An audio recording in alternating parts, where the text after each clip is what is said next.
Olá pessoal, passando aqui para a gente estar iniciando nossa primeira aula. A gente vai estar estudando o capítulo de número 1 do livro de Apocalipse.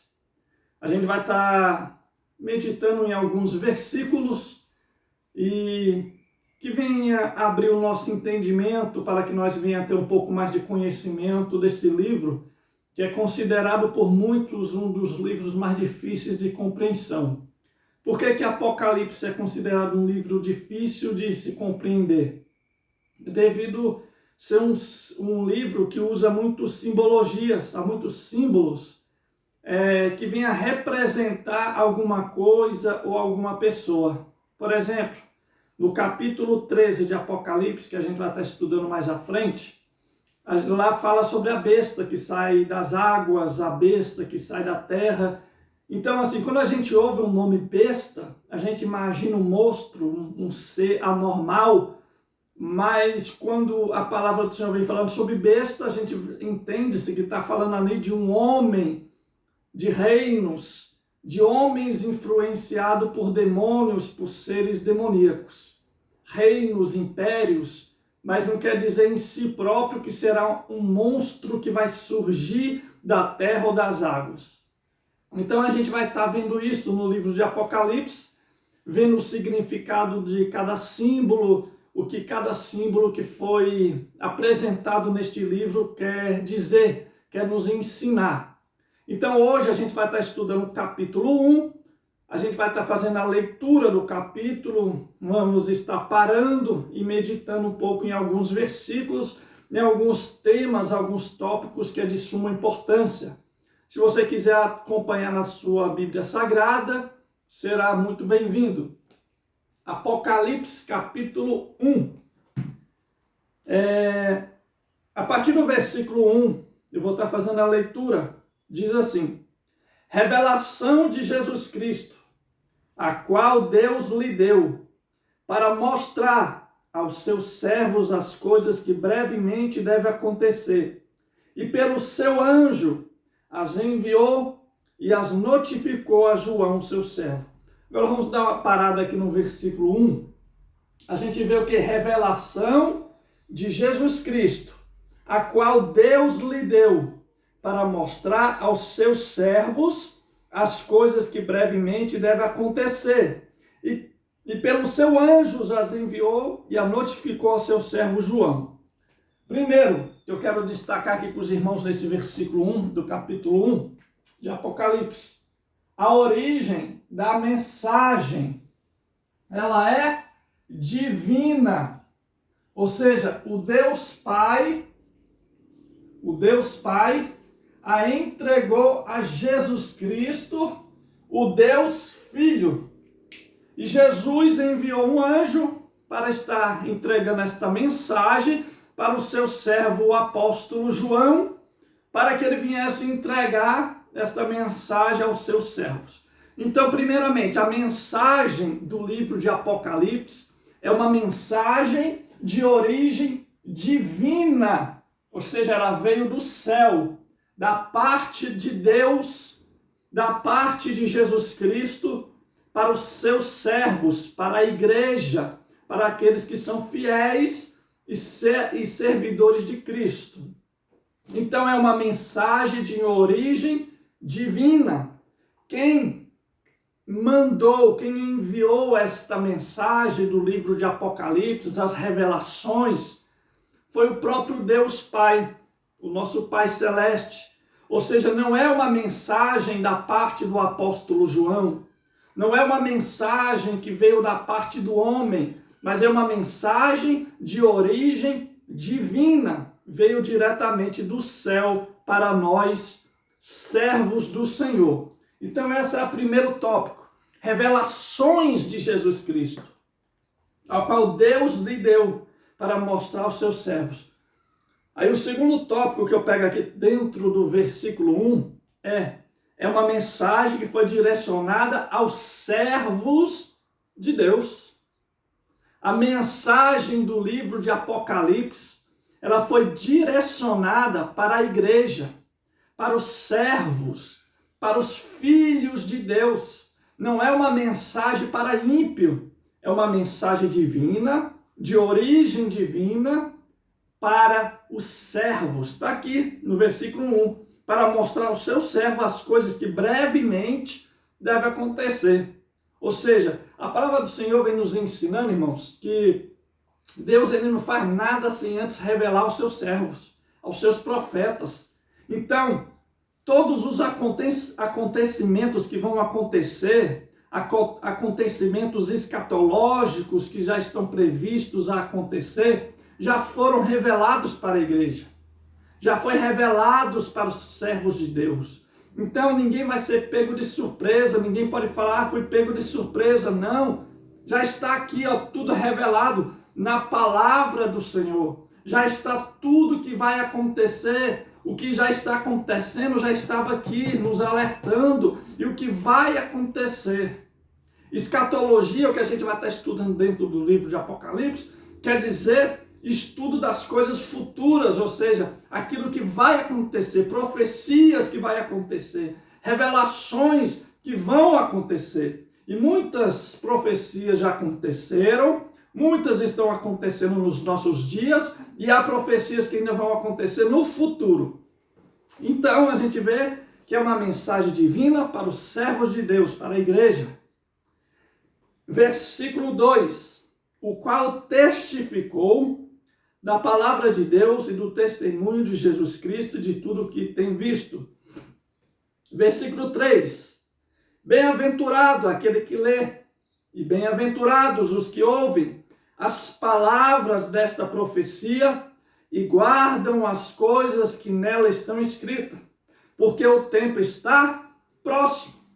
Bem-aventurado, irmão, quer dizer mais do que feliz. Não é feliz, é mais do que feliz. É uma felicidade sobrenatural. Então a palavra está falando que é bem-aventurado aquele que lê, bem-aventurados aquele que ouvem as palavras dessa profecia.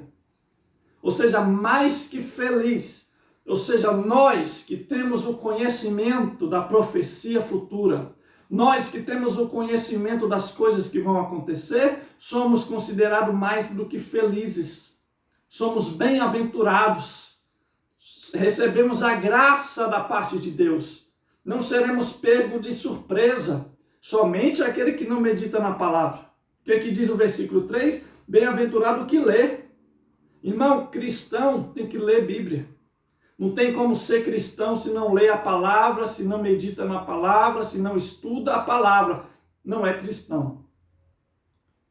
E bem-aventurados os que ouvem as palavras. Então nós também precisamos emprestar os nossos ouvidos para ouvir. A palavra do Senhor nos ensina que a fé ela vem pelo ouvir, e o ouvir o que é a palavra de Deus. Muitas vezes nós tampamos os nossos ouvidos para não ouvir. Porque a palavra de Deus ela não é para ficar massageando o nosso ego. A palavra do Senhor ela serve para nos despertar. A palavra do Senhor ela serve para alertar. A palavra do Senhor ela serve para nos transformar, para nos purificar, para fazer de nós pecadores, homens e mulheres santos diante de Deus. Então a palavra ela vem para confrontar o homem. É por isso que muitos não gostam da palavra. Por quê? Porque mexe na ferida. Vai cutucar na ferida. Se o camarada é adúltero, vai cutucar no adultério. Se o camarada é impuro, vai cutucar na impureza. Se é mentiroso, vai cutucar na mentira. Se é imoral, indecente, vai cutucar, vai mexer onde? Na ferida. É por isso que o povo não quer ouvir a palavra. Mas bem-aventurado que lê, tem que ler, tem que estudar, tem que meditar de dia e de noite, como Deus falou para Josué. Medite na minha palavra de dia e de noite. E bem-aventurados, mais do que felizes, o que ouve a palavra. É um privilégio nosso poder ouvir, poder ler e poder meditar a palavra. Mas não basta só ler, não basta só ouvir. Olha o que a palavra diz. Bem-aventurados os que lê, bem-aventurados os que ouvem as palavras dessa profecia e guardam as coisas que nela estão escritas, porque o tempo está próximo. Os que guardam. Não basta, irmão, você ler. Não basta você ouvir, mas tem que guardar a palavra. Guardar onde? No coração, na mente. Precisamos decorar a palavra, precisamos ter ela na mente, porque vai ter momentos que tu não vai ter este livro na mão. Vai ter momentos que tu não vai ter o celular e a internet para pesquisar. Então tu tem que ter na mente, tu tem que ter ela no coração. E a palavra ela tem que estar guardada no coração para nos dar força, para alimentar a nossa alma. Ela tem que estar aqui. Não é somente ler, mas guardar. Versículo 4. João, as 7 igrejas que estão na Ásia. Então, irmão, a gente vê aqui no versículo 4. João, as 7 igrejas que estão na Ásia. Graça e paz seja convosco da parte daquele que é, que era e que há de vir, e dos 7 espíritos que estão diante do seu trono. Parando aqui no versículo 4. O destinatário dessa mensagem é o quê? As 7 igrejas, ó. As 7 igrejas que estão aonde? Na Ásia Menor. A gente vê aqui 7 igrejas que estão localizadas na Ásia Menor. O destinatário dessa mensagem foi para essas igrejas. Mas essas igrejas, elas vêm representando a igreja cristã mundial.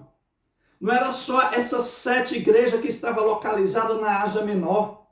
A mensagem é para toda a igreja mundial, a igreja universal, a igreja de Cristo.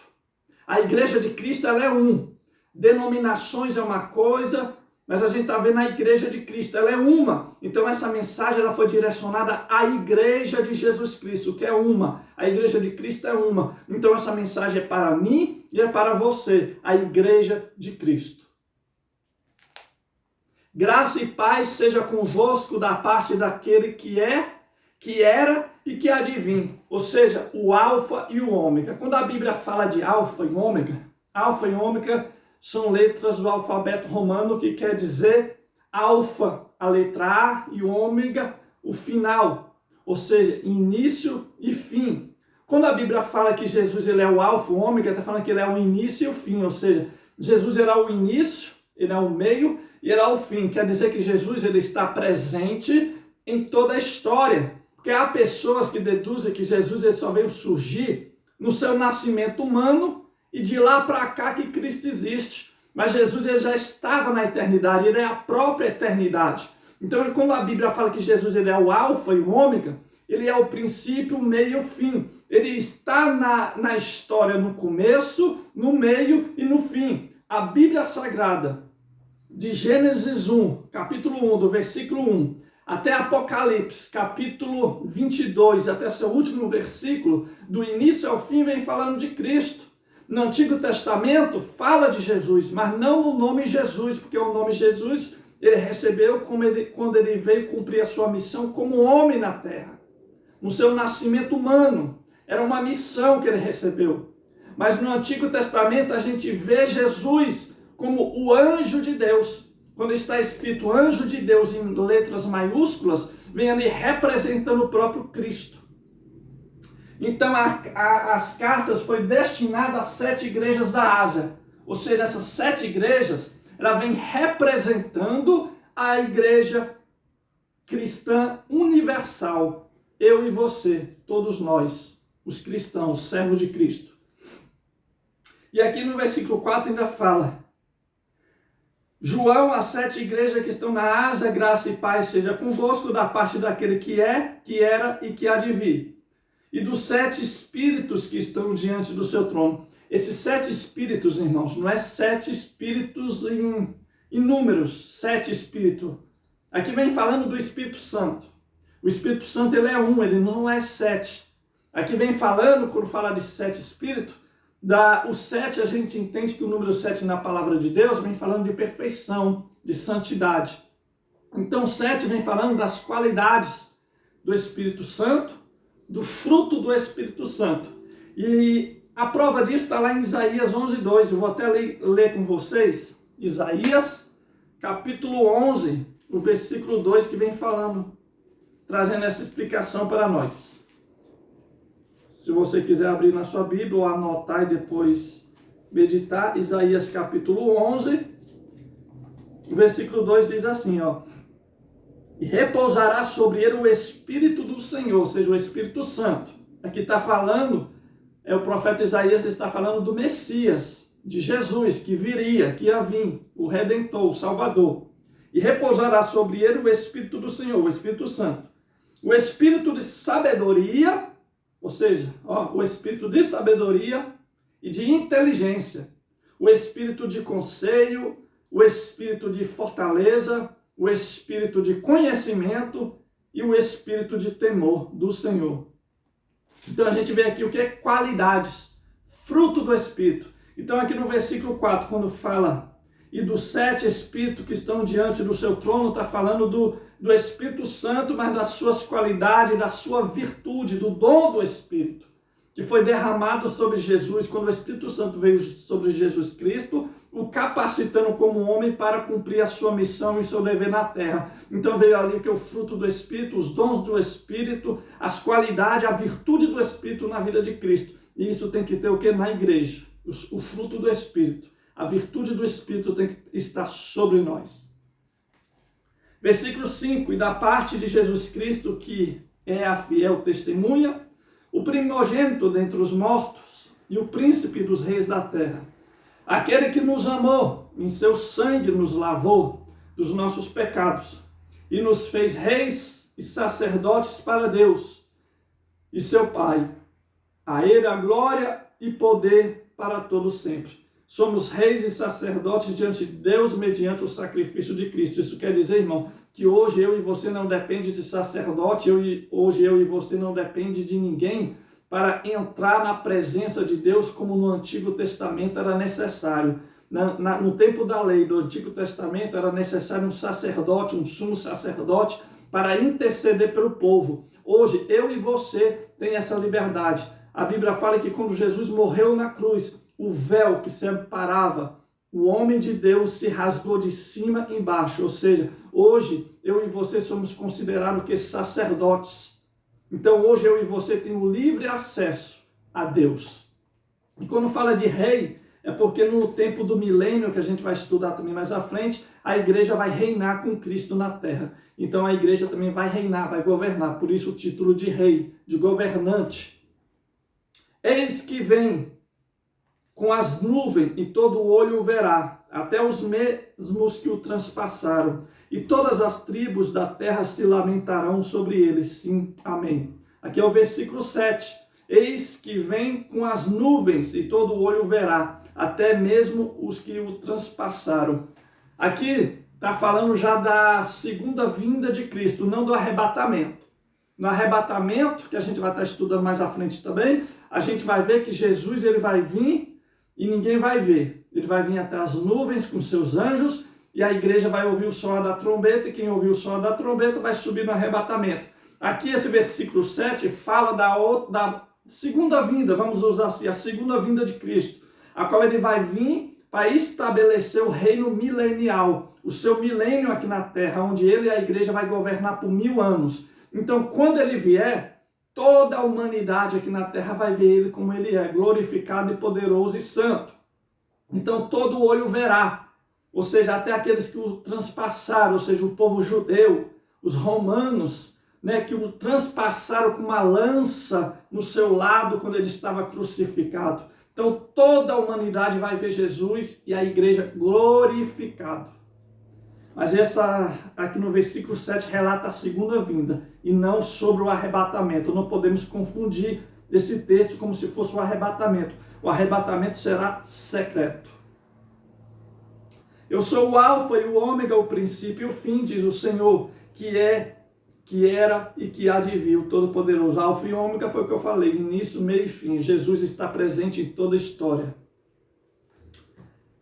Versículo 9. Eu, João, que também sou vosso irmão e companheiro na aflição, no reino e na perseverança de Jesus Cristo, estava na ilha chamada Patmos, por causa da palavra de Deus e pelo testemunho de Jesus Cristo. A gente vê, irmão, que João ele estava onde? Na ilha chamada Patmos. A ilha de Patmos, irmãos, ó, ela ficava localizada na Ásia Menor, que hoje é a atual Turquia. Ou seja, a ilha de Patmos, ela servia como prisão. Ela estava localizada na Ásia Menor, hoje é conhecida como o país da Turquia. Então ela era a prisão onde o governador da época usava para colocar os prisioneiros, os criminosos, os inimigos do governo para que fossem mortos. Segundo os historiadores, irmãos, os pesquisadores da palavra, todas as pessoas que foram lançadas na ilha de Patmos morreu. O único sobrevivente foi o apóstolo João. Então a gente vê aí a graça, a misericórdia de Deus e o livramento. Então toda a revelação que João teve do livro de Apocalipse, do capítulo 1 até o capítulo 22, ele recebeu na ilha de Patmos. Ele estava preso por pregar a palavra, por ser fiel ao Senhor. Então João foi preso não porque era criminoso, não porque se rebelou contra o governo, contra as autoridades, mas João foi preso por pregar a palavra, foi perseguido, torturado e por várias vezes tentaram matar João devido à mensagem que ele pregava, a palavra de Deus. Então ele estava na ilha de Patmos, que servia como prisão, e ela ficava localizada na Ásia, que hoje é a atual Turquia. Depois dá uma pesquisada, tá bom? Versículo 10. Eu fui arrebatado no espírito. Ou seja, quando João recebeu a revelação do Apocalipse, ele foi arrebatado em espírito. O seu corpo permaneceu na ilha de Patmos. Dizem que um anjo ficou tomando conta do corpo devido às feras, porque a ilha de Patmos tinha muitas feras, leões, tigres, que devoravam ali os prisioneiros. Então, e como era uma ilha, era uma mata fechada, então, irmãos, havia muitos animais. Então, quando o espírito de João foi arrebatado até o céu para receber a revelação do livro de Apocalipse, um anjo cuidou do corpo de João para não ser devorado. Eu fui arrebatado no espírito no dia do Senhor. Dia do Senhor, os estudiosos acreditam, irmão, que esse dia do Senhor vem se referindo ao domingo, o primeiro dia da semana. Por quê? Porque foi o dia que Jesus Cristo ressuscitou. Jesus morreu na sexta-feira e ressuscitou no primeiro dia da semana, que é o dia de domingo. Por isso que João fala o dia do Senhor, o dia que o Senhor ressuscitou. Tá bom?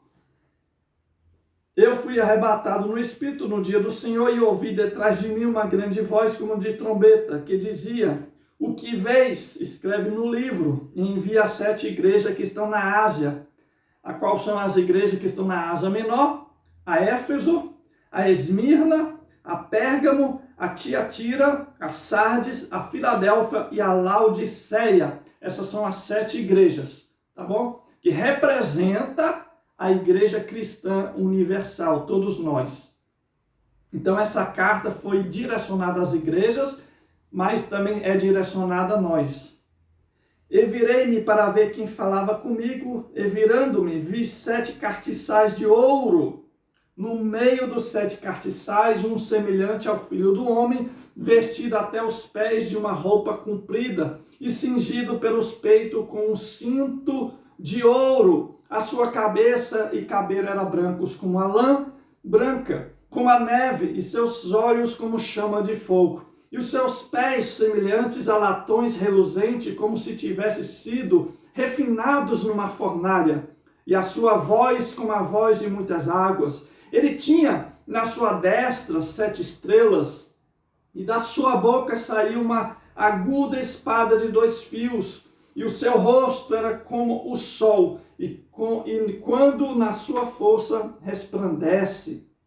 E eu, quando vi, caí aos seus pés como morto, mas ele pôs sobre mim a sua destra, dizendo: não tema, eu sou o primeiro e o último. Irmão, vamos meditar um pouco sobre Carsais, né?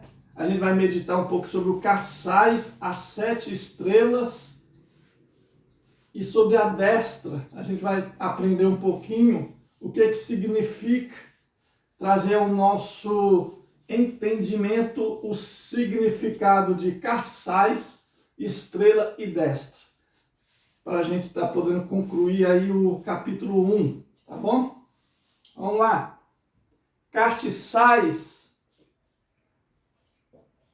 Cartiçais. O significado de cartiçais quer dizer igreja. Igreja. Então, quando Apocalipse fala que ele viu 7 cartiçais, ele está falando que viu o quê? 7 igrejas. E quais são as igrejas? As igrejas que estão localizadas onde? Na Ásia Menor. Quais são essas igrejas que a gente viu? Éfeso, Esmirna, Pérgamo, Tiatira, Sardes, Filadélfia e Laodiceia. Então, cartiçais, quando a gente vem em Apocalipse falando de cartiçais, vem falando o quê? Da igreja. Ó, um símbolo, ó, simbologia, cartiçais, igreja, porque o cartiçais era um tecido usado para trazer luz, onde colocava as velas para iluminar o lugar. Então, era um símbolo que de luz. A igreja era o quê? A luz do mundo. O sal da terra. A igreja está no mundo para trazer o quê? Luz. As trevas. Então, a gente vê cartiçais, a igreja. Jesus estava onde? No meio dos 7 cartiçais. Ou seja, Jesus estava no meio da igreja. Ou seja, Jesus ele passeia pela igreja. E na sua destra quer dizer mão direita ou poder. Então, irmão, poder. Mão direita ou poder. Então, quando a Bíblia fala destra, ou está falando da mão direita, que a gente vê que João ele se prostrou diante do poder de Cristo e Cristo tocou nele com a sua destra, ou seja, com a sua mão direita. Então, nesse momento, destra representa mão direita, ó, a mão direita. Mas no momento que fala que na destra de Deus estava as estrelas, fala que é de poder. Então a gente precisa entender. Há momentos que destra fala de mão direita, tocou em alguém com a sua destra, tocou com a mão direita. Ou quando fala estava as 7 estrelas na sua destra, fala que é de poder, que ele está no poder das 7 estrelas. E quem são essas estrelas, irmãos? Que Apocalipse fala, ó, as estrelas. Essas 7 estrelas vem falando dos 7 anjos das 7 igrejas. 7 igrejas, 7 estrelas. Essas 7 estrelas falam dos 7 anjos. Quem são os anjos da igreja? Os pastores. Então, quando fala das 7 estrelas que estava na destra de Deus, fala dos 7 pastores. Um pastor responsável por cada igreja. Então, anjos de igrejas representa pastor. Essas 7 estrelas que estavam na destra, ou seja, no poder de Cristo, está falando dos 7 pastores. Um pastor de cada cartiçal que representa a igreja de Cristo. 7 estrelas, 7 pastor. Na destra de Deus, na destra de Jesus, ou seja, no poder. Ou seja, Jesus ele está no meio do cartiçal, no meio da igreja, passeando na igreja. E o pastor, que é o líder da igreja, que foi colocado como líder da igreja, está o que? Na destra, no poder de Deus. Ou seja, Deus está na direção do pastor. Jesus comanda o pastor. Então, quem comanda o pastor é Cristo. O pastor ele não faz o que quer, ele faz o que Cristo direciona, porque é Cristo que está no comando do pastor, no comando da igreja. Então, cartiçal é igreja, estrela fala de pastor. Amém, irmãos? Então, esse é o significado de cartiçal. Leu em Apocalipse falando sobre cartiçal, está representando o quê? A igreja de Cristo. As 7 estrelas está falando dos 7 pastores responsáveis pelas 7 igrejas da Ásia Menor. Destra pode significar mão direita, mas também pode significar poder. Vamos concluir aqui os versículos restantes para concluir essa primeira aula. Versículo 18. E o que vivo e fui morto, mas eis aqui estou vivo para todo sempre. Amém. E tenho a chave da morte e do inferno. Versículo 18. O que vivo e fui morto. e eis que estou vivo para todo sempre. Aqui quebra aquela heresia que é ensinada por uma seita, que é uma seita aí que ensina que Jesus ele não morreu na cruz. Eles ensinam que Jesus desmaiou. Jesus, quando estava na cruz, ele desmaiou. Ele não morreu. Mas a gente vê o quê? O que vive, fui morto. Fui morto, eu morri. Mas eis aqui, vivo para todo sempre. Eu estava vivo, fui morto, mas ressuscitei para todo sempre. Eu estou vivo. Então, quebra a heresia de que Jesus desmaiou na cruz. Ele morreu e ressuscitou. Eis que estou vivo para todo sempre. E tem a chave da morte e do inferno. Irmão, aqui quebra outra heresia. Muitos falam que Jesus foi no inferno e tomou a chave da morte e a chave do inferno de Satanás. A Bíblia não ensina isso. O que fala no versículo 18? E tenho as chaves da morte e do inferno. Então, Jesus, ele não tomou, ele já tinha e tem. Ele está no poder. Quando fala de chave de morte e do inferno, fala o quê? Que Jesus ele está no controle da vida e da morte. Jesus ele está no controle do inferno. Irmão, Satanás ele não governa nem o inferno. Jesus ele governa o céu, a terra e o inferno. Deus governa o céu, a terra e o inferno. Satanás não governa nem o inferno.